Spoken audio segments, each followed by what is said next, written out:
This just happened and I don't know what to do. We had a relationship of 10 years. I'm 38 and she is 30. We got married last year, and she said it was the happiest day of her life. I guess for some weeks my wife has been spending more time with her friends' co-workers. We had always liked to go out together, but she mentioned after a session with her therapist that he thinks she's depressed, and she wants more time with her friends. I chalk up the depression to ongoing work issues that we thoroughly discuss almost on a daily basis. I really tried to be supportive, even though this felt like a major change to how we typically go out. A month ago at my sister's birthday party, we all go out as a medium-sized group to go drinking. My wife invites her coworkers, Mark and Julia. Emma makes out with Julia after getting pretty drunk. They had done this before, and I expressed my disapproval. There were other women in our past that I did approve. I asked her to stop, and she walked off to the street extremely angry. I catch up to her and she is yelling at me in the middle of a busy nightlife. Mark catches up with us, Emma calms down, we all Uber back to my place. This is normal as Mark has worked with her for years, and I really considered him a family friend since he hung out with us often. Mark leaves that night. The next morning I'm pretty upset about how the night went down. So I yell at her for how emotionally involved she is with her work people. As I mentioned, we had at least a few nights a week for months of her coming home to complain about work issues, and how I am a bit hurt that I'm no longer invited to after-work happy hours. I woke up drunk and continued drinking, so I was pretty aggressive here. Last week, Emma comes home close to midnight from a happy hour with her cousins and passes out on the couch. I'm starting to feel weird about things, so I check her call logs online. I find she has been talking to Mark on the phone every day for as long as I cared to check and deleting the local call logs. I wake her up to confront her, and she mentions she hasn't been happy in our relationship for months. She assures me nothing is going on with Mark. She later admits Mark was there that night after lying he wasn't.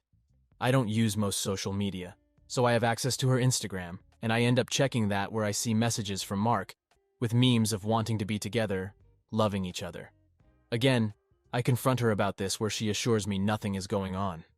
Emma says attention-seeking is a symptom of her depression with our relationship. Emma is back and forth from spending nights with her cousins. One morning comes home and says she wants us to stay together. She blocks Mark on Instagram and on her phone. I really try to be empathetic and see her point of view. I really reflect on our relationship, admit I can do better, tell her that I love her, and I really want to work everything out. A few days ago, Emma has a therapist visit. Afterwards, she said she wants some space to be alone, so she booked a couple of nights at a hotel near her job. I'm really trying to be supportive without breaking down. Emma spends 2 nights at this hotel.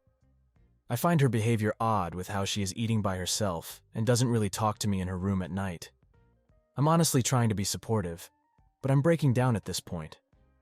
On the day she is checking out, I plead with her to have lunch to talk things through. She is dismissive, so I drive over to the hotel. I walk the halls trying to find her, and I see Mark walking past a hallway where he disappears. I turn down the hallway and Emma exits the room. She accuses me of stalking her. I ask her to do me the favor of letting me know how long this has been going on. She tries to gaslight me, saying that even though Mark is there, that doesn't mean anything happened. I leave telling her I no longer need to talk. I feel empty. I feel numb. I guess my upbringing has made me suppress a lot of my emotions, but now I just feel overwhelmed and lost. The trust that was once the foundation of our relationship seems irrevocably broken. I am struggling to understand where we go from here if there is even a we anymore. I know I need to take some time for myself to figure out what I want and how to move forward, but the hurt and betrayal are consuming me. Despite everything, I still love Emma, and part of me wants to salvage our marriage, but another part feels like it might be healthier to let go. I'm torn between fighting for what we had and accepting that it may be over. In the midst of all this, I'm trying to maintain some semblance of normalcy at work and with friends, but it's hard. I feel like I'm just going through the motions, pretending to be okay when inside I'm anything but. I know I need to talk to someone about this VDJ, perhaps a therapist of my own VDA, but taking that step seems daunting. For now, I'm just trying to take each day as it comes, hoping for clarity and the strength to make the right decisions for my future, whatever they may be.